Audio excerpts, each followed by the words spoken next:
Bem-vindos de volta ao curso Que são as Ciências Sociais, um curso oferecido pelo Departamento de Ciências Sociais no âmbito do calendário suplementar, um calendário que foi organizado em razão da Covid-19. Hoje eu vou apresentar para vocês a segunda aula da unidade 3, a unidade relacionada à ciência política, e na aula de hoje nós vamos abordar a polis grega. Mas antes, deixe-me fazer uma pequena revisão do que nós vimos na aula passada. Então, na aula anterior, nós fizemos aí uma introdução geral sobre o campo disciplinar da ciência política, e eu disse para vocês que o objetivo da ciência política é o estudo sistemático dos fenômenos políticos. E nós vimos que no âmbito desses estudos sistemáticos destacam-se, sobretudo, três temas centrais. São eles as relações de poder, as práticas de governo e o princípio da autoridade. Então nós vimos que são esses os três aspectos importantes de qualquer atividade política. E foi por essa razão que nós abordamos cada um deles separadamente. Então, por exemplo, na aula anterior, no exemplo que eu dei para vocês entre o torturador e um torturado, eu disse para vocês que o poder que o torturador exerce sobre o torturado não é um poder político, é apenas uma potência física, é apenas violência. Ora, isso não quer dizer, obviamente, que o poder político não seja violento. Então, eu quis dizer apenas que não é a violência que faz o poder poderoso. Pelo contrário, a história nos mostra que a violência ela entra em cena quase sempre quando o poder político se torna fraco e ineficaz. A história nos mostra que é sobretudo quando o poder não é capaz de submeter os indivíduos, e é aí que se recorre à violência. Como dirá Weber, a violência é a última ratio, ou seja, é o último recurso do poder político. Então foi por essa razão que a definição política de poder procurou se afastar aí do sentido meramente físico ou meramente quantitativo de poder, e se afastou desse sentido para definir o poder simplesmente como uma relação. Poder é uma relação social na qual os indivíduos procuram determinar o comportamento uns dos outros. Logo, vejam, existe poder em quase todas as relações humanas. E nós estamos todos enredados em relações de poder. Então, Walter Benjamin, que é um dos autores das ciências sociais, vocês vão estudá-lo, dizia que só não existe poder sobre os mortos. E, de fato, todos nós estamos imersos em situações de mando e obediência. Ora nós mandamos, ora nós obedecemos. Ora nós determinamos o comportamento de alguém, ora o nosso comportamento é determinado por alguém. Ou seja, nós estamos o tempo todo limitando a liberdade uns dos outros e tendo a nossa própria liberdade limitada pelos outros. E isso ocorre simplesmente pelo fato de nós vivermos em sociedade. Bom, um outro fato relacionado às relações de poder é que elas são sempre múltiplas, elas são sempre flexíveis, elas são sempre imprevisíveis. Como disse João Baldo Ribeiro no livro que nós abordamos na aula passada, o poder é sempre um jogo. E como todo jogo, os jogos de poder, o final desses jogos é sempre imprevisível. Talvez tenha sido por essa razão que os seres humanos tenham inventado um modo de tornar as relações de poder mais rígidas, mais inflexíveis e, sobretudo, torná-las previsíveis. Ou seja, os seres humanos eles encontraram um modo para estabilizar as relações de poder, atribuindo nelas uma instância decisória que deu origem a um outro tipo de poder, que é o poder governamental. Quer dizer, o governo ele constitui o segundo tema importante na reflexão política. Governos são formas estabilizadas de poder, porque o governo ele fixa as relações de poder, introduzindo nelas uma hierarquia e fazendo assim com que essas relações de mando e obediência elas assumam uma direção única, uma direção fixa. Qual direção? Muito simples. O governo manda e os governados obedecem. Tá certo? O governo decide e os governados acatam a decisão. Com isso, as relações de poder, que antes eram, digamos, anárquicas, eram imprevisíveis, elas se tornam inflexíveis e previsíveis. Contudo, nós vimos na aula passada, na aula anterior, que para que o governado acate as decisões do governo, para que o governado aceite obedecer ao governo, para que ele consinta ter a sua liberdade limitada pelo governo, Então é preciso autoridade, ou seja, é preciso que o governo esteja autorizado, justificado, legitimado. É por essa razão que a autoridade é definida pela ciência política como um tipo de poder legítimo, tá certo? Então, bom, foram esses três conceitos fundamentais que eu disse para vocês na aula passada, são eles que tornam política uma atividade qualquer. Quer dizer, é essa inter-relação entre poder, governo e autoridade que tornam as atividades humanas atividades políticas. Quando nós observamos as sociedades humanas, nós percebemos que essa inter-relação ela possui aí níveis, ela possui graus de intensidade bastante diversos. Por exemplo, na família, essa inter-relação entre poder, governo e autoridade, ela possui uma certa intensidade. Na universidade, ela possui uma outra. Na prisão, nos hospitais, assim sucessivamente. Porém, nenhuma dessas instâncias possui o grau de intensidade que essa inter-relação entre poder, governo e autoridade alcança no governo do Estado. Por isso, o Estado, o governo da polis, ele é considerado a atividade política mais importante nas sociedades humanas. Quer dizer, no âmbito do Estado, as relações de poder elas ganham uma seriedade e uma gravidade que frequentemente envolvem questões de vida e morte. Vejam, dificilmente as relações de poder na família dizem respeito a questões de vida e morte. Porém, no Estado, quase sempre dizem. Tá certo? E eu não estou me referindo apenas aos estados que praticam a pena de morte. Qualquer estado toma decisões que frequentemente colocam em risco a vida dos seus cidadãos. Vejam, basta mencionar aí as decisões do governo federal brasileiro em relação a esse contexto de pandemia, tá certo? Decisões que um ministro do STF chamou com razão de genocida. Bom, então, para finalizar essa breve revisão, na aula passada nós vimos também como João Baldo Ribeiro ele conseguiu aí resumir todos esses problemas teóricos da ciência política em uma fórmula bastante prática. Qual é essa fórmula? É a fórmula quem manda, que está relacionado ao governo, como manda, que está relacionado ao poder, e por que manda, que está relacionada à autoridade. Vejam, trata-se de uma fórmula que gira em torno do problema do mando. Portanto, gira em torno do problema da obediência. Logo, eu disse para vocês na aula passada, e eu vou repetir, é a questão da obediência que constitui, no fundo, o problema por excelência de toda a ciência política. Afinal de contas, como fazer os indivíduos obedecerem?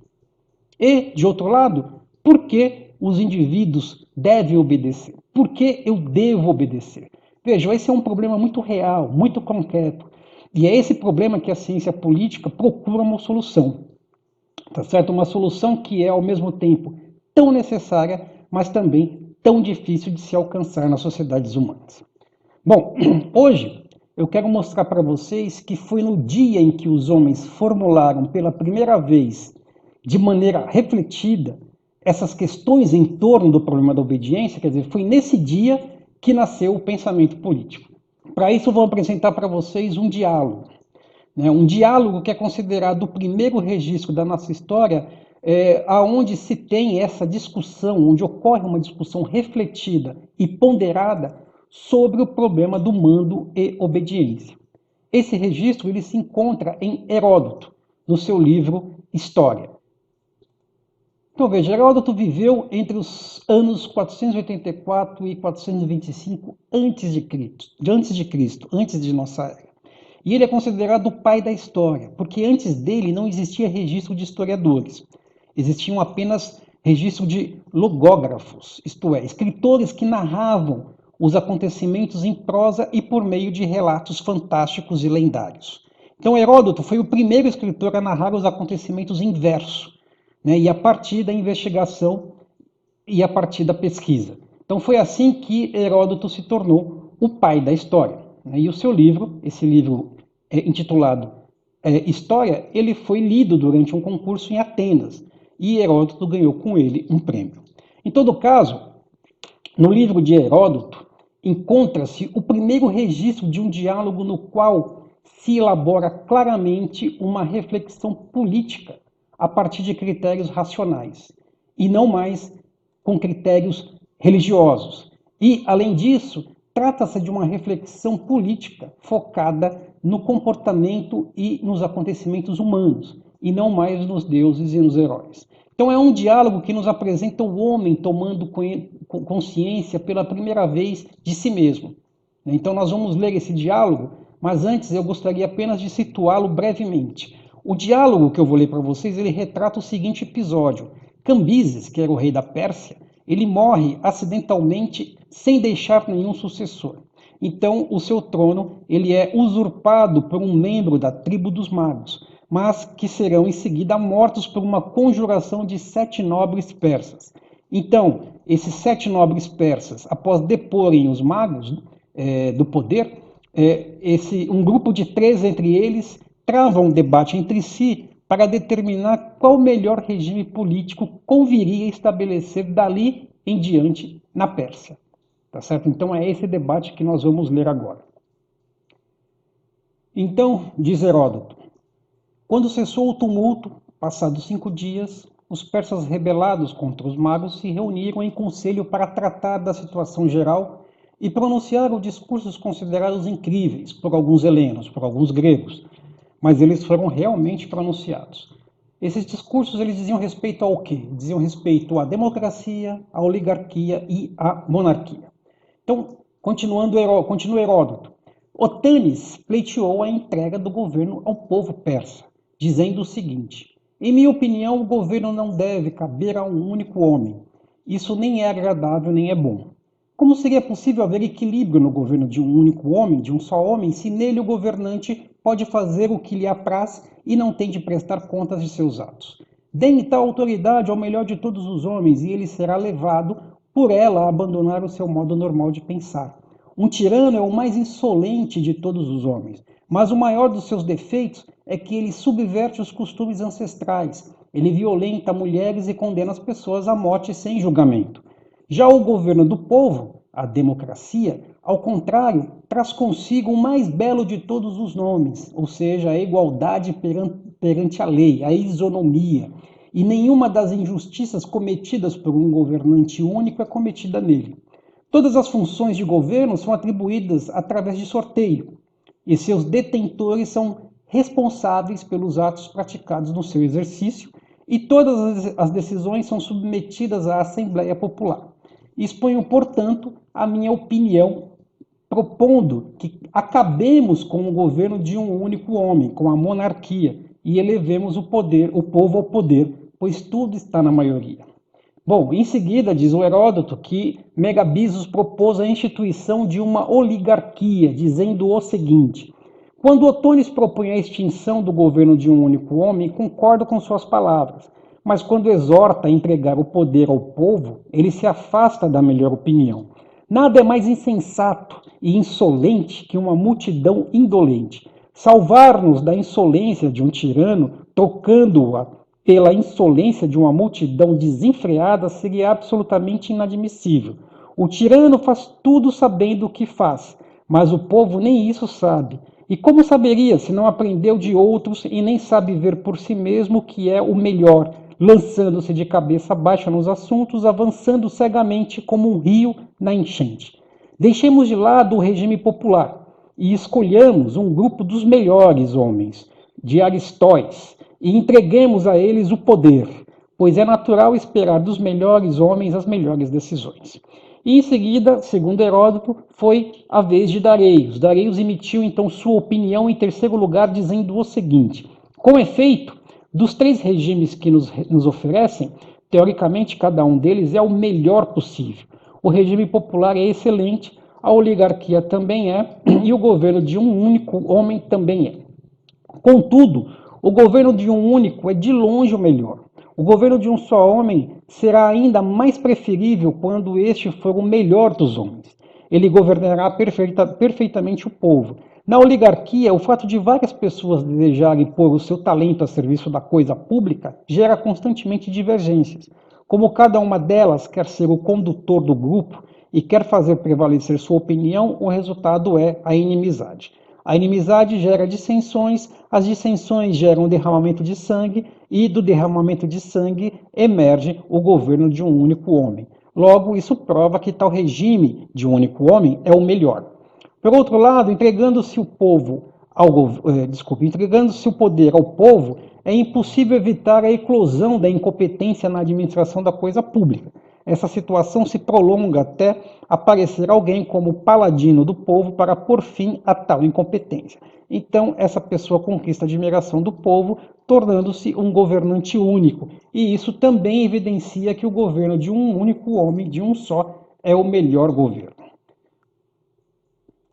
Bom, vejam, existe um consenso entre os estudiosos que esse diálogo dificilmente ele poderia ter ocorrido entre os persas, porque os persas não possuíam um pensamento racional, mas eles eram dotados de um pensamento mágico religioso.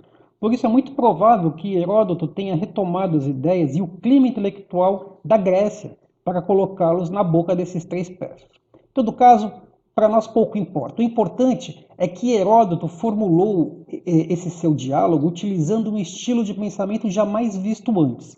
Heródoto utilizou o raciocínio dialético, que havia sido inventado por seus contemporâneos sofistas, especialmente por Protágoras. Então percebam que no diálogo, o debate ele se apresenta sempre a partir de uma avaliação negativa para concluir com uma avaliação positiva, ou seja, de uma tese que será sempre confrontada com uma antítese. E é nisso que consiste a dialética sofista. Quer dizer, ela procede por demonstrações antitéticas, por demonstrações que opõem teses contrárias. Quer dizer, a dialética sofista, ela consiste em fazer com que os argumentos e discursos que se contraponham mutuamente. Então, existe no diálogo três teses que vão se contrapor mutuamente entre si. Então, Otânides ele contrapõe a democracia à tese monarquista, contrapõe o governo do povo ao governo de um só, que ele apresenta sobre a forma da tirania, ou seja, como um governo desequilibrado que faz o que lhe apraz sem prestar contas a ninguém. Então, contra essa tese de uma monarquia tirânica, Otânides apresenta como antítese a democracia, que, segundo ele, é um governo que traz consigo o mais belo de todos os nomes, o nome da isonomia, ou seja, a igualdade perante a lei. Então, a imagem da democracia que Otânides nos apresenta é exatamente oposta à imagem desse tirano acima das leis. Tá certo? Então, além disso, Otânides dirá que a democracia não é um governo que governa pelo capricho e sem controle. Ao contrário, diz Otânides, todas as funções governamentais são atribuídas por sorteio e todas as decisões são submetidas à Assembleia Popular. E o mesmo raciocínio antitético será apresentado por Megabisos, o defensor aí da oligarquia, e contrário, portanto, à tese democrática de Otânides. Para Megabisos, a única diferença entre o governo de uma multidão ignorante e o governo de um tirano é que o tirano comete tudo o que ele comete, todas as injustiças que ele comete, ele o faz sabendo que as comete. Já a multidão nem disso é capaz, tá certo? Então, segundo Megabisos, a tirania da maioria, o governo democrático, ele chega a ser pior que a tirania de um só. Porque o povo, segundo ele, age cegamente. O povo avança como o rio na enchente. Por isso é preferível, ele conclui, o governo dos melhores. Tá certo? O governo dos aristói, pois, sendo melhores, eles saberão tomar também as melhores decisões. E, finalmente, o argumento antitético que Dareios nos apresenta, ele é o mais convincente dos três. Por quê? Porque, além de apresentar uma forma política viciada, para terminar, para finalizar com um elogio de uma forma política virtuosa, como fizeram os seus dois colegas anteriores, Otânides e Megabisos, quer dizer, além disso, Dareios ele amplia sua argumentação, dizendo que todas as três formas de governo elas são boas, porém apenas do ponto de vista teórico, porque na prática sempre se chega ao governo de um só. Ele vai dizer que as divergências entre os melhores na oligarquia e a incompetência da maioria na democracia produzem os mesmos tipos de inimizades que tornarão necessário o governo de um único homem. Ou seja, o argumento de Dareios ele vai mostrar que existe uma evolução histórica dos dois regimes, democrático e oligárquico, que acaba sempre terminando no estabelecimento de uma monarquia. E é isso o que prova a superioridade do governo monárquico. Veja, de fato, o seu argumento foi vitorioso, quer dizer, Dareios foi capaz de persuadir e de convencer os demais e, portanto, ele influenciou o comportamento da maioria, fazendo com que eles aceitassem o regime monárquico. Bom, muito bem.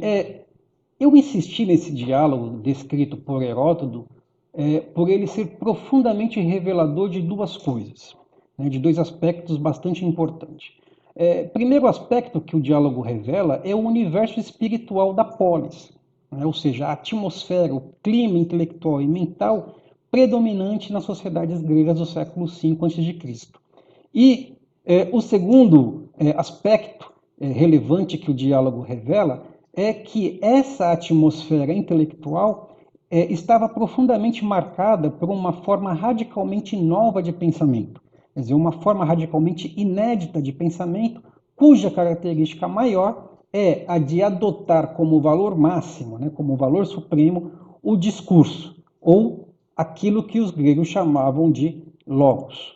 Tá certo? Então, esses são os dois aspectos importantes que devem ser ressaltados, porque vejam, essa atmosfera intelectual, ela é absolutamente única, ela é absolutamente inédita na história.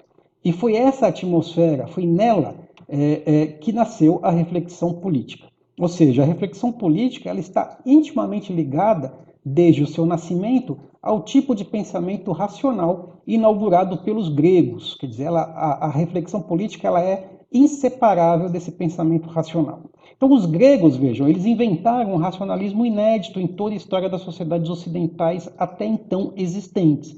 Para vocês terem uma ideia da força desse ineditismo, os historiadores falam de um verdadeiro milagre grego, para se referir a essa passagem que foi única na nossa história, né? A passagem de um pensamento mágico e mítico para um pensamento racional e filosófico, que foi responsável por produzir o pensamento político.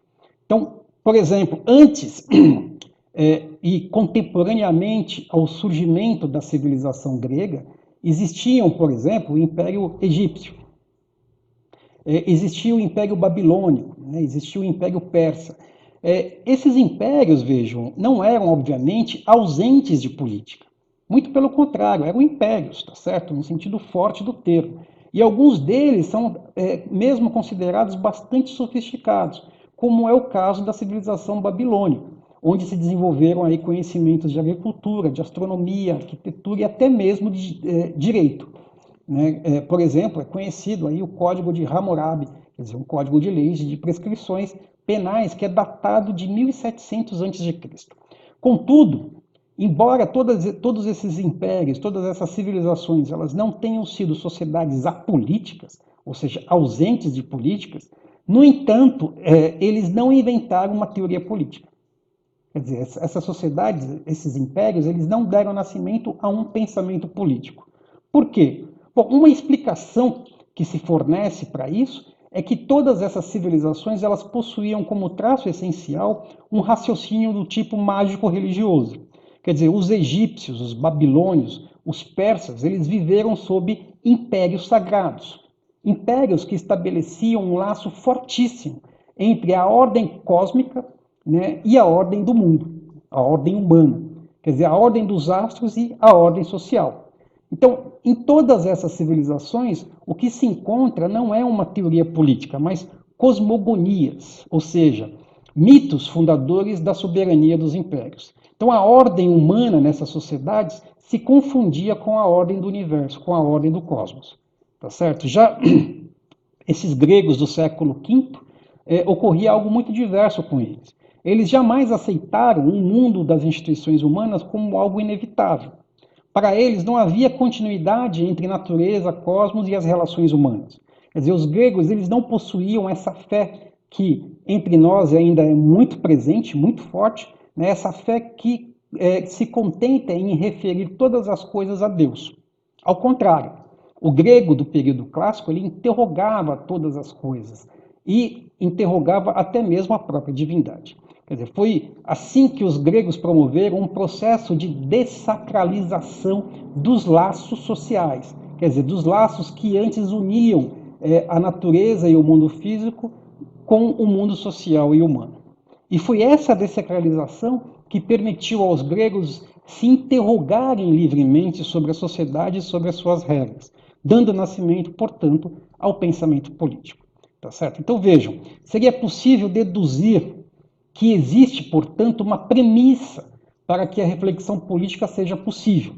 Essa premissa é a da liberdade de interrogação, a liberdade de questionamento, tá certo? Então é essa premissa que não existia nas sociedades imperiais, essas sociedades do Oriente, mas que existiu em altíssimo grau entre os gregos. Quer dizer, foi graças a essa livre interrogação que os gregos eles deixaram de se perceberem como simples grãos de pó no universo. E eles começaram a conceber a si mesmos como seres no mundo dotados de autonomia e de independência. Eles começaram a perceber a si mesmos como indivíduos, tá certo? E indivíduos, inclusive, distintos do Estado, distintos da polis. Né? Entre os egípcios, entre os persas e os babilônios, o indivíduo não existia. Quer dizer, não existia a individualidade. Ao contrário, os seres humanos eles eram propriedades do imperador ou do faraó. E o destino desses povos estava indissoluvelmente ligado ao destino do soberano. Diversamente, vejam, entre os gregos, isso não ocorria. Quer dizer, Estado e indivíduo eram distintos. E foi essa distinção que possibilitou estabelecer o equilíbrio que é mencionado por Gustavo Glotz na página 107 do livro que eu selecionei para nós abordarmos esse assunto. Segundo Glotz, ao contrário de ser esmagado pelo Estado, pelo Império ou pelo rei, na época de Péricles, a vida política de Atenas testemunhou um equilíbrio perfeito entre os direitos do indivíduo e o poder público, e o poder político. A liberdade individual é absoluta. Nenhum cidadão, sob pretexto nenhum, pode ser reduzido à escravidão, nem submetido a qualquer forma de servidão, mesmo condicional ou temporária. A Ática, né, a região onde fica a cidade de Atenas, torna-se assim a terra clássica da liberdade. Já não se vêem escravos entre os cidadãos. Até os estrangeiros nela respiram um ar vivificante. Ela atrai os exilados de todos os recantos da Grécia, desde Heródoto de Halicarnasso, esse que nós acabamos de ler, tá certo? Até Górgias de Leontinos. E Demócrito de Abdera, que veio estabelecer-se em seu território, afirmava que mais vale viver pobre numa democracia do que gozar de uma felicidade aparente na corte de um rei. Bom, então, diante desse fato, a questão que nós precisamos colocar é a seguinte: o que é que tornou possível essa separação indivíduo-Estado, né? Essa separação que foi responsável pelo surgimento da reflexão política? Ou seja, se a reflexão política ela nasce quando o indivíduo se percebe como ser distinto do Estado, né, por sua vez, o que é que tornou possível essa percepção? Tá certo? E aí, o que a tornou possível foi precisamente a polis. Não é? Foi a existência concreta da polis que criou as condições que forneceu a base para o florescimento do pensamento político entre os gregos. Portanto, vejam, a polis é o grande acontecimento que provocou o nascimento da teoria política, na medida em que foi a polis que estabeleceu na sua própria organização política essa distinção entre o indivíduo e o Estado. E como é que a polis fez isso? Com esse termo polis, os gregos nomeavam a sua cidade, porém a polis foi uma cidade com um funcionamento completamente inédito, se comparado com as demais cidades do Oriente Próximo, com as cidades, por exemplo, persas e babilônicas. Tá certo? E isso por três razões. A primeira delas é que a polis foi a primeira cidade na história do Ocidente na qual se deu o surgimento de um espaço público separado do espaço privado. Então, uma distinção entre espaço público e privado. A segunda razão é porque a polis foi a primeira cidade da história na qual se deu a promoção da palavra, na qual se deu um estímulo enorme e sem precedentes ao discurso e à razão. Então, houve uma promoção radical do logos, do discurso. E, terceiro, a polis foi também a primeira cidade na história na qual ocorreu uma reivindicação radical da igualdade. Tá certo? Então, houve aí uma reivindicação radical da isonomia, tá certo? Então, foi o aparecimento simultâneo e no mesmo espaço desses três elementos, foi isso que é chamado de milagre grego pelos estudiosos, tá certo? Mas vejamos agora como é que isso se deu. O surgimento da polis ele ocorre no chamado período arcaico da Grécia Antiga, entre os anos de 800 a 500 a.C. É nesse período que a chegada dos chamados povos aqueus, que eram populações nômades e populações guerreiras, esses povos aqueus começaram a formar clãs familiares chamados de genos. Genos, em grego, significa simplesmente o conjunto dos que pertencem ao mesmo tronco familiar. Daí derivou, por exemplo, a palavra genealógico, que é usada para indicar a expressão, por exemplo, árvore genealógica. Os genos eram grandes habitações de centenas de indivíduos e indivíduos que eram aparentados entre si. Esses indivíduos eles formavam uma comunidade dotada de independência e de autossuficiência. Então, os genos possuíam, por exemplo, isso sempre em comum, possuíam terras, possuíam pastagens, possuíam vinhas, oliveiras, etc. Então, da reunião desses genos, por sua vez, se formavam as chamadas frátrias, que eram associações de genos, tá certo? E, por sua vez, o conjunto dessas frátrias formavam tribos. E, finalmente, né, a reunião de diversas tribos formava o demos, né, que é uma palavra, vejam, que pode significar tanto território quanto ela pode se referir aos habitantes que vivem nesse território. Então, os demos, eles eram uma espécie de comarcas administrativas. É por isso que eles foram usados por Clístenes, que foi um dos líderes democráticos do século V, para quebrar o caráter gentílico, né, o caráter familiar das tribos. E, com isso, Clístenes ele quebra também a influência que as famílias oligárquicas exerciam sobre as tribos. Então, em Atenas, por exemplo, existiam mais de 100 demos, nos quais estavam inscritos os cidadãos de 100 tribos, exatamente. Tá certo? E eram essas tribos organizadas sob a forma de demos, eram elas que formavam a polis, tá certo? Então, e a polis, vejam, ela nasce inicialmente como Acrópolis, que significa simplesmente cidade alta, pois ela estava situada aí na parte elevada do território. Então era uma cidade encravada na colina. E justamente ela estava ali encravada na colina para evitar ataques piratas.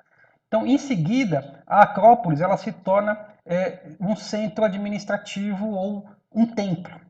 Né? E aí, a partir disso, toda polis possuía sua Acrópolis. E muitas vezes mais de uma Acrópolis. Né? A mais importante e até hoje a mais conhecida, Acrópolis da Grécia Antiga, foi a Acrópolis de Atenas. Né? Hoje só existem apenas ruínas, mas foi a polis grega mais gloriosa de toda a antiguidade. Há uma belíssima reconstrução da Acrópolis pela pintura de Leo von Cleese, pintor alemão e arquiteto do século XIX. Então vocês podem ver aí na imagem o quão grandioso foi a Acrópolis de Atenas. Muito bem, então a polis era formada então pelos genos, pelas frátrias e pelas tribos. Né? E o demos era a organização topográfica e administrativa desse conjunto de tribos na polis, mas era também uma organização sociopolítica, né, no interior da cidade.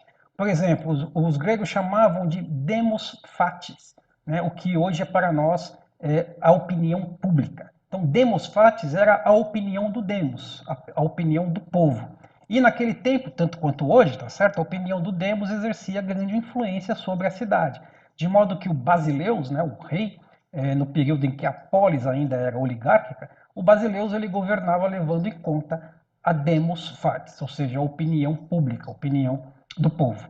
Tá certo? Em todo caso, o que existe de extraordinário em tudo isso é que a polis ela se formou como uma grande associação de associações menores sem suprimir a independência dos gêneros, sem suprimir a independência das frátrias e também das tribos.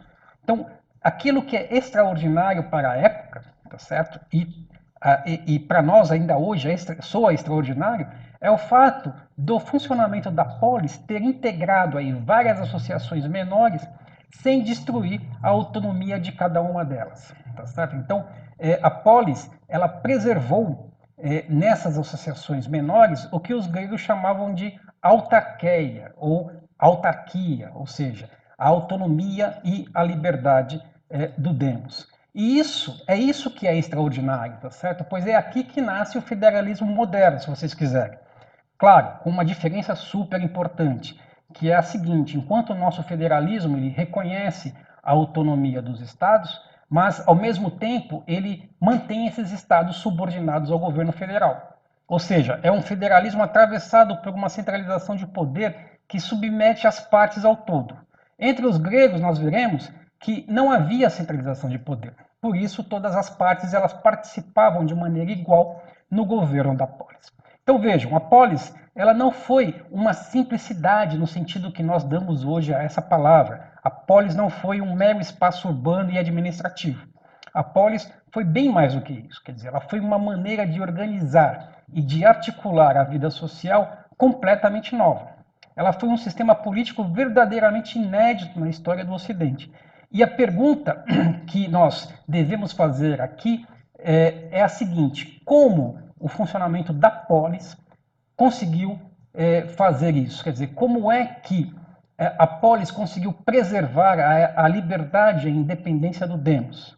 Vocês verão que na resposta a essa pergunta que se encontra toda a criatividade dos gregos do período clássico. Mas antes, deixe-me fazer um pequeno esclarecimento. Nós iremos abordar especificamente a polis ateniense do século V, tá certo? É o século no qual se encontra o ápice da polis democrática. Como se sabe, a história da Grécia Antiga é dividida por períodos.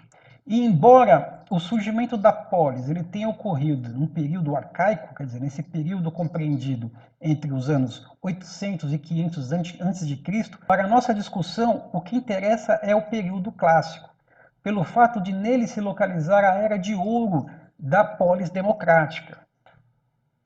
É Atenas do século V que nos interessa, tá certo? Esse século que também é chamado de século de Péricles, tá certo? Porque Péricles foi o líder mais influente da gloriosa democracia ateniense.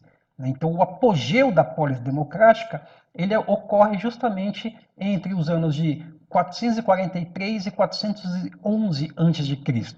E é justamente entre esses anos que Péricles está à frente do Partido Democrático Ateniense. Então, o declínio dessa polis democrática ocorre a partir do ano 411. E esse declínio ele se completa no ano de 336 a.C. E começa nesse ano justamente o chamado período helenístico. Por quê? Porque é aqui que é nesse ano que ocorre a invasão macedônica e a consequente conquista de Alexandre o Grande. Tá certo? É a conquista que vai selar definitivamente o desaparecimento da polis.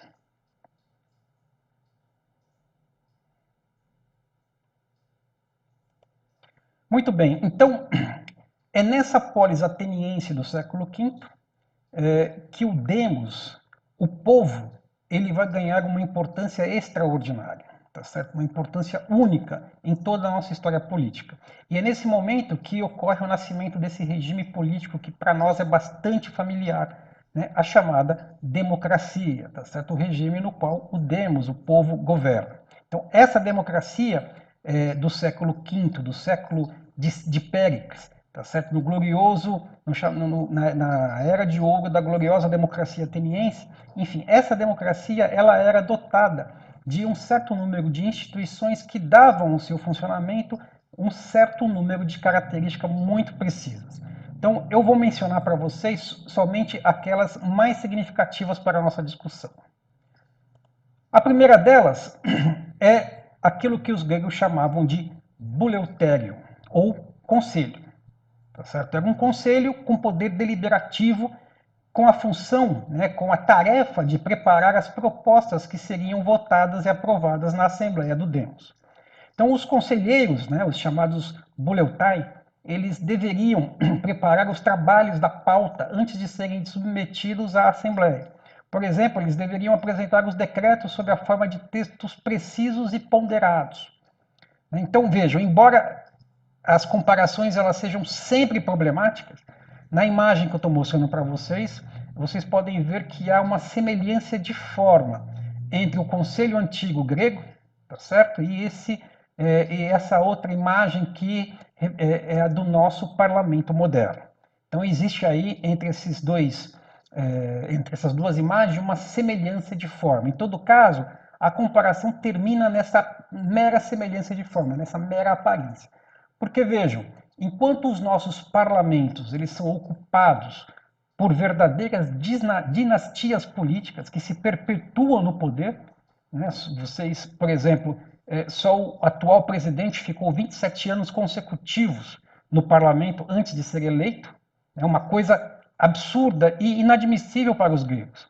Porque, vejam, diferente disso, o conselho grego ele não tinha e ele nem deveria ter posições fixas de poder. Pelo contrário, o cargo de conselheiro era obrigatoriamente rotativo, e justamente para que essa posição de poder pudesse circular entre todos os cidadãos. Então, para que isso ocorresse, tá certo? Os gregos eles adotaram o sorteio como procedimento para a designação dos conselheiros. Então, hoje, pode até nos parecer tolice, né, esse procedimento do sorteio, mas para os gregos do século V, o sorteio era a própria alma da sua democracia. Então, para eles, o sorteio era exatamente o oposto do procedimento eleitoral. Para os gregos, a eleição, ao contrário de produzir democracia, ela produzia oligarcas. A eleição era um instrumento próprio das oligarquias. Já o sorteio, segundo para os gregos, ele anulava as oligarquias. Então é por isso que Aristóteles ele distinguia a democracia da oligarquia por esses dois procedimentos, dizendo que a democracia governa pelo sorteio, enquanto a oligarquia governa por eleição. E aí basta pensar na política brasileira de todos os tempos, né, na qual famílias e certos grupos políticos se perpetuam no poder há décadas, ou mesmo até séculos, tá certo? E aí vocês verão que Aristóteles estava certo. Quer dizer, as eleições, na prática, elas produzem e reproduzem oligarquias. Bom, em todo caso, vejam, foi para combater as oligarquias que os gregos eles designavam os cargos do conselho por sorteio. Então, o conselho ele era composto por 500 conselheiros, que eram divididos, né, esses 500 cargos, eles eram divididos igualmente pelo número de tribos. Então, como haviam 10 tribos, logo, cada tribo sorteava 50 conselheiros com mandato de 1 ano. E só era permitido exercer a função política de conselheiro 2 vezes na vida e não de forma consecutiva. Então percebam o quanto era diferente essa prática política antiga da nossa prática política moderna. E se nós fizermos uma comparação, e eu insisto, uma comparação que é meramente didática, tá certo? Se nós fizermos uma comparação didática, e se nós considerarmos que o conselho grego era a instância máxima, tá certo? A instância mais importante da polis na administração da cidade, tá certo? Então, digamos que o conselho grego ele era o equivalente ao que hoje é o nosso, digamos, poder executivo, que é a presidência da República, tá certo? Então, seguindo esse raciocínio, digamos que esses 500 conselheiros eles seriam também o equivalente aos ministros nomeados pelo Poder Executivo.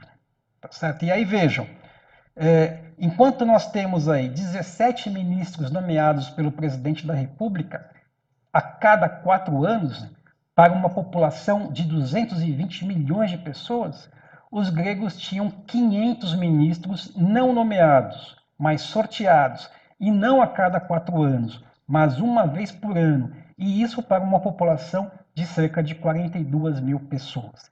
Vejam que a desproporção é simplesmente abissal, tá certo? Então, entre os gregos, todo cidadão maior de 30 anos deveria desempenhar a função que hoje equivale a de ministro pelo menos uma vez em sua vida. Tá certo? Então eu vou continuar insistindo nesse aspecto. Além desses 500 conselheiros, o conselho também possuía um comitê diretor, chamado de Prytany. Esse comitê diretor ele era composto por 10 prytanias, com mandato também de 1 ano. E como é que os gregos distribuíram essa posição de poder das prytanias entre o demos? Bom, então vejam, em vez de dividir a quantidade de cargos, que eram de 10 cargos de prytanias, tá certo? Os gregos, então, em vez de dividir esses 10 cargos, eles dividiram o tempo do mandato. E dividiram o tempo de mandato de 1 ano entre as tribos. Então, como eram 10 tribos, cada tribo, então, deveria exercer o poder das prytanias durante 1/10 do ano. Então, considerando os 365 dias do ano, logo, cada tribo deveria exercer o poder das prytanias durante 36 dias, ou seja, por pouco mais de 1 mês. Tá certo? Então, imaginem que é como se, por pouco mais de 1 mês, cada estado do Brasil revezasse a sua função política de capital do país. Tá certo? Bom, um último detalhe antes de prosseguir. Essas 10 prytanias que formavam o comitê diretor do conselho possuíam, por sua vez, um presidente. E esse cargo de presidente das prytanias era considerado a maior autoridade política do país, da polis, desculpe. Por quê? Porque ela estava acima do conselho e acima das prytanias, tá certo? Quer dizer, esse presidente das prytanias, ele detinha em suas mãos o comando de toda Atenas. Então, fazendo uma comparação, mais uma vez, meramente didática, nós poderíamos dizer que esse presidente das prytanias equivaleria aí à função que hoje nós chamamos de presidente da República.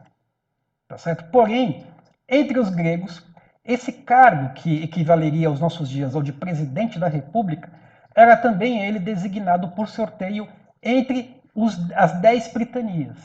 E o que é mais curioso, vejam, o que é mais surpreendente é que esse mandato de presidente das prytanias, ele tinha duração de apenas 1 dia.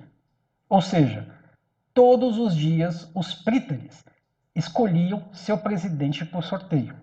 Então, na prática, isso significava o quê? Significava que todo cidadão grego poderia ser sorteado por 2 vezes até, porém não consecutivas, para o cargo de presidente da prytania, tá certo? Que hoje equivaleria para nós a presidente da República. Então é como se os brasileiros, cada brasileiro pudesse ser sorteado para o cargo de presidente pelo menos uma vez na vida. Tá certo? Bom, vejam, se eu insistir sobre esse aspecto, foi para mostrar a vocês a verdadeira obsessão que os gregos tinham pela distribuição do poder político. Então, os gregos eram obcecados pela circulação do poder. Mesmo os 10 generais, os chamados estrategos, eles também se revezavam diariamente no comando de suas tropas. Então, vejam, é essa divisão extrema do poder político, uma divisão extrema que pode nos parecer hoje uma completa bizarrice, tá certo? Porém, essa divisão extrema do poder político, para os gregos, é ela que garantia a sua democracia. Tá certo? Sem essa radical divisão do poder político, não era possível falar em democracia. E é por essa razão que era preciso multiplicar os cargos de poder. Era preciso reduzir os mandatos. E tudo isso com o intuito de fazer circular esses cargos de poder entre todos os cidadãos na sociedade por meio do sorteio. Tá certo? Quer dizer, isso permitia a todos os cidadãos, sejam eles pobres ou ricos, sejam eles bem-nascidos ou não, permitia a todos governar e ser governado, mandar e obedecer, e isso de maneira alternada. É esse o aspecto que faz da democracia grega uma democracia direta. Bom, Vejamos agora a segunda instituição importante da polis grega. Talvez ela seja mais conhecida, talvez vocês já devam ter ouvido falar qualquer coisa a respeito dessa instituição grega. Trata-se da Ágora. O que é a Ágora? A Ágora é onde se instalava a feira da cidade. Quer dizer, a praça principal onde havia o mercado central da cidade. E vejam, os gregos eles tinham aí uma percepção desse espaço da cidade que nós perdemos completamente. Porque para os gregos, a praça do mercado, desse mercado central, não era apenas um lugar de transações comerciais. Né? Além de fornecedores e clientes, nela também se misturavam todo tipo de gente, curiosos, desocupados, pessoas de passagem, etc. E é por isso que a Praça do Mercado era esse lugar de encontros, né? Um local onde as pessoas se reuniam, um local onde se circulava, discutia-se, né? Era um local onde se recebia e se dava informações. Enfim, era um lugar do debate público. Então, esse lugar chamado Ágora se tornou o lugar por excelência onde se falava de política, onde se formavam as correntes de opinião. Tá certo? Daí o fato dele ser o local mais apropriado da cidade para a reunião das assembleias do Demos. Porém, vejam, no século V, com a expansão da prática democrática, as antigas ágoras elas não comportavam mais o número de pessoas, de frequentadores. Então, as assembleias elas foram deslocadas para Nix, né, que era localizada em uma colina ao sul da Acrópolis. Então, na imagem aí vocês podem ver a antiga Nix com a sua tribuna, onde os oradores subiam para discursar. Tá certo? Então, muito bem. Então, a terceira instituição importante da polis, né, essa terceira instituição, ela está intimamente associada à Ágora. E trata-se da Assembleia, ou aquilo que os gregos chamavam de eclésia. Quer dizer, é desse nome que deriva a palavra igreja, que é entendida aí simplesmente como Assembleia de Fiéis. Mas na Grécia Antiga, a eclésia era uma instância de tomada de decisões que tinha como instrumento principal não a fé, tá certo? Mas o discurso, a razão. Né? E os historiadores dizem que no auge da democracia grega, a eclésia ela chegava a se reunir 13 vezes por ano. Ou seja, pelo menos uma vez por mês o grego antigo debatia e decidia os rumos políticos da sua cidade.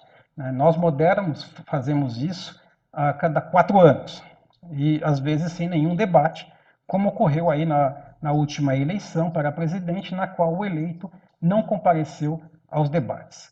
Bom, quarta e última instituição que eu gostaria de abordar é talvez a mais importante, a mais fundamental instituição da polis democrática. Né?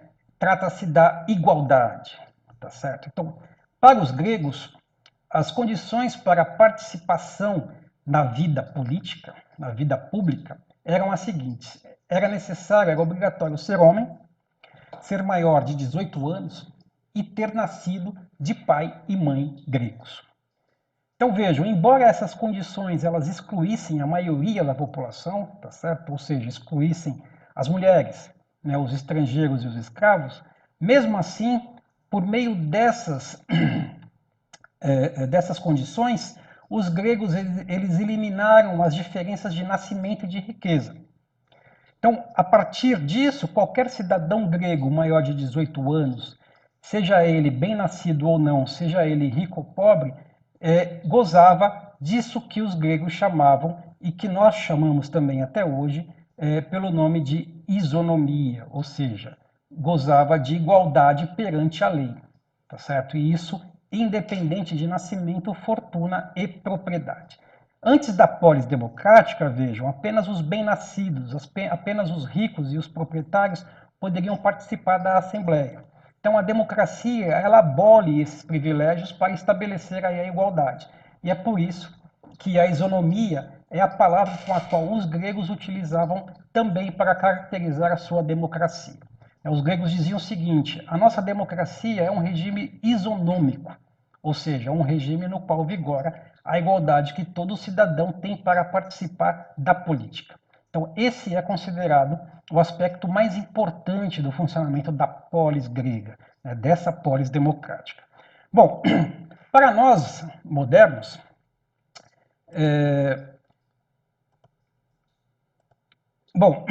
para nós modernos, a igualdade também é fundamental, não é isso? Nós também valorizamos a isonomia. Nós também fizemos da igualdade um direito sagrado garantido pela Constituição. Mas o fato é que esses gregos clássicos que viveram há mais de 2.500 anos antes de nós, eles ririam da nossa democracia, tá certo? Eles nos olhariam e diriam assim: pobre democracia moderna que valoriza apenas a quantidade e despreza a qualidade. E com razão, tá certo? Porque, vejam, em matéria de democracia, os gregos foram bem mais criativos do que nós. Por quê? Porque os gregos eles associaram a sua isonomia, né, um outro tipo de igualdade que também tinha importância capital para a sua democracia. Esse outro tipo de igualdade que eles articularam com a isonomia era o que os gregos chamavam de isegoria. Né? Isegoria significa o igual direito à palavra, quer dizer, o direito de acesso à palavra. Então é por isso que Glotz ele diz no começo da página 108 que para os atenienses as únicas palavras que servem para distinguir o regime democrático dos outros regimes são isonomia, ou seja, igualdade perante a lei, e isegoria, direito igual de falar, tá certo? Então é na articulação desses dois termos que se encontra, me parece, a segunda maior diferença entre a democracia antiga e a nossa democracia moderna. Porque parece que para os modernos o mais importante não seja a isegoria, mas seja a isonomia, né? Seja esse tipo de igualdade numérica. Tanto é que o termo isegoria ele não se encontra adicionalizado, ou seja, ele não faz parte da nossa tradição linguística. Agora, se isso ocorre, é porque a isegoria grega ela encontra pouca ou nenhuma correspondência com a nossa chamada liberdade de expressão, que está inscrita nas nossas cartas constitucionais. Enfim, essa liberdade de expressão, no fundo, é ainda uma repetição, me parece, dessa igualdade numérica. Então, os gregos, ao contrário, eles articularam a isonomia com a isegoria. E é nessa articulação entre esses dois tipos de igualdade que se encontra, digamos, o núcleo da criatividade política dos gregos. Porque, enquanto a isonomia é responsável por produzir a igualdade entre os cidadãos, a isegoria, por sua vez, ela produz não exatamente uma igualdade, mas ela produz uma diferenciação entre os cidadãos. Isso porque, na prática, ser igual perante a lei não é a mesma coisa que ser igual no acesso à palavra. Vamos pensar no seguinte exemplo. Quando a Constituição, a nossa Constituição Federal, diz que todos são iguais perante a lei, vejam, para exercer esse direito, basta que cada um possua título eleitoral.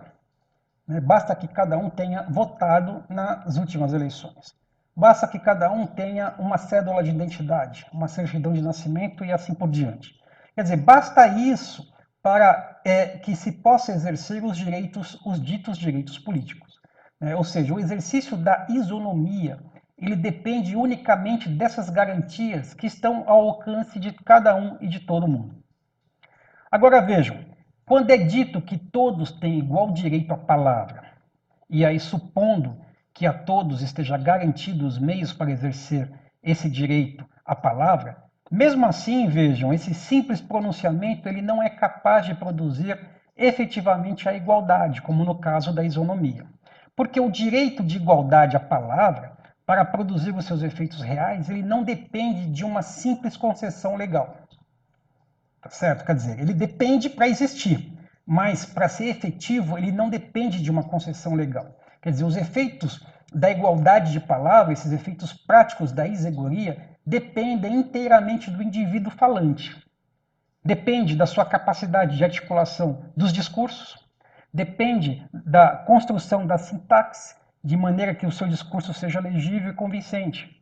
Tá certo? É o que ocorre quando, por exemplo, um professor diz para a classe que os alunos têm, todos eles entre si, o mesmo direito à palavra. Né? Quando o professor diz isso, o que se produz em seguida não é exatamente uma igualdade, mas é uma diferenciação. Tá certo? Quer dizer, um vai falar melhor do que o outro.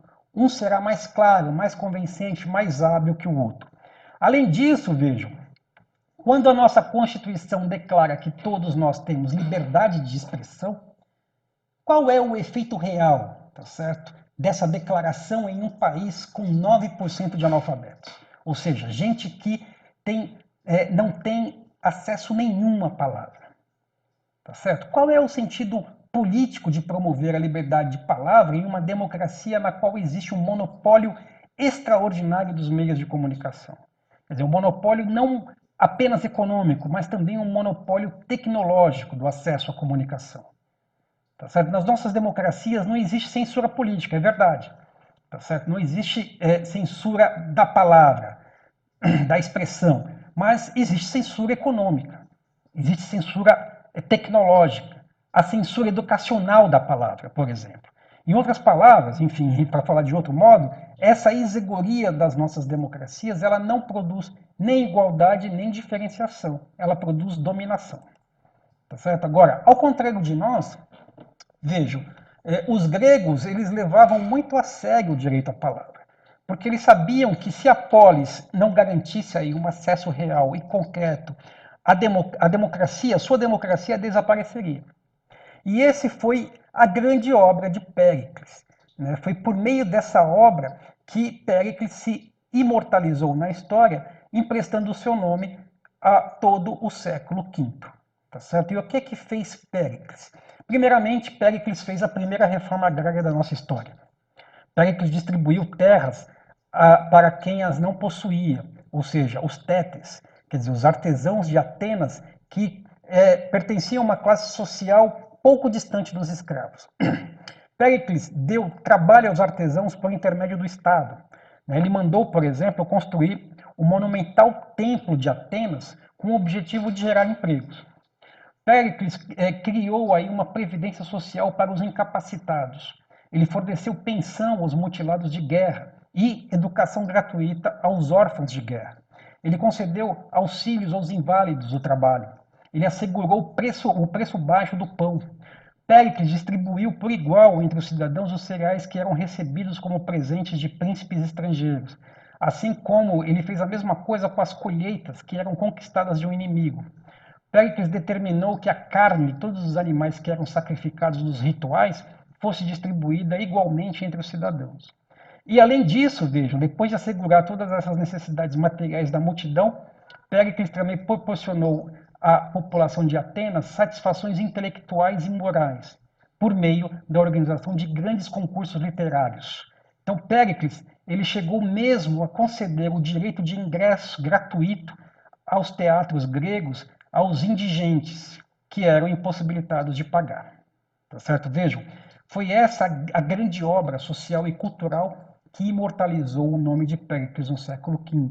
E todas essas ações, elas possuem uma originalidade extraordinária para a época.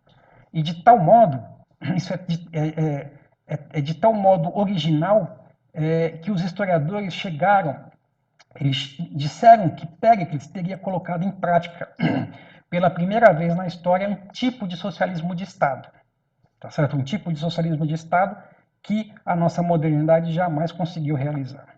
Em todo caso, todas essas ações socioeconômicas, elas tiveram por objetivo muito preciso e muito real de tornar a exegoria, de dar condições para que a exegoria se realizasse, se efetivasse, fosse efetiva. Tá certo? Então, o objetivo de Péricles foi o de garantir que todos os cidadãos pudessem efetivamente fazer uso da palavra.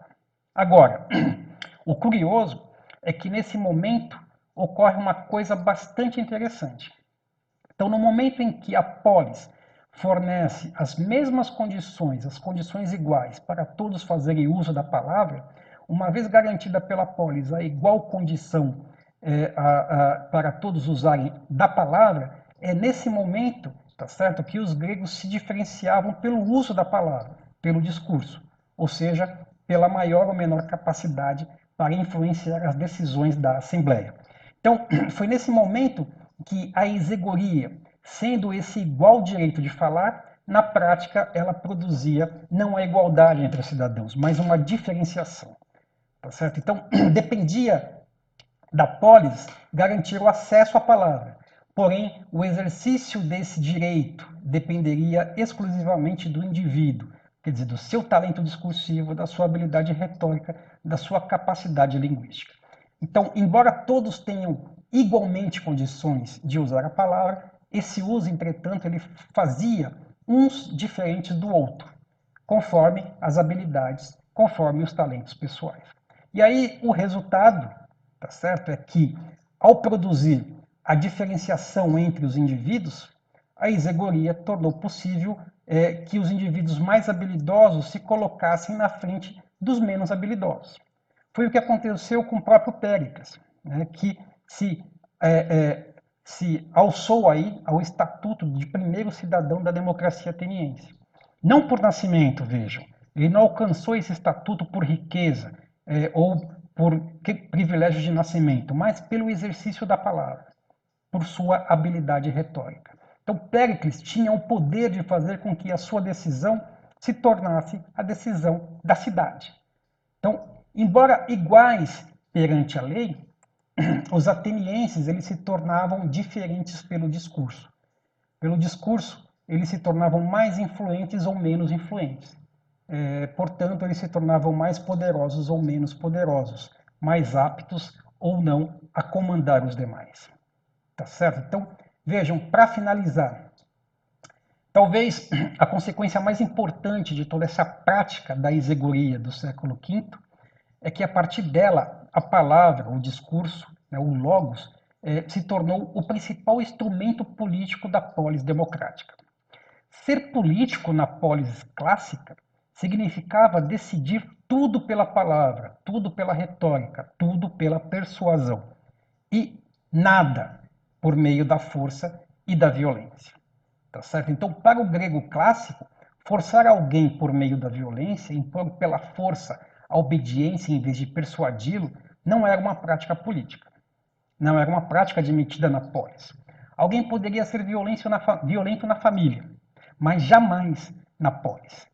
É o que explica que essa prática discursiva ela tem assumido tamanha importância na polis a ponto de fazer com que o próprio político fosse também chamado de retórico. Tá certo? Então, é também o que explica que a retórica ela tenha se tornado essa arte por excelência de falar em público, ou seja, a arte por excelência de falar no espaço da polis, tá certo? A arte por excelência de falar de maneira política. Daí a importância desses senhores chamados sofistas, né, que foram, na sua maioria, professores de retórica, portanto, professores de política. Tá certo? Então, é sobre os sofistas que nós falaremos na próxima aula. Certo? Então, até lá.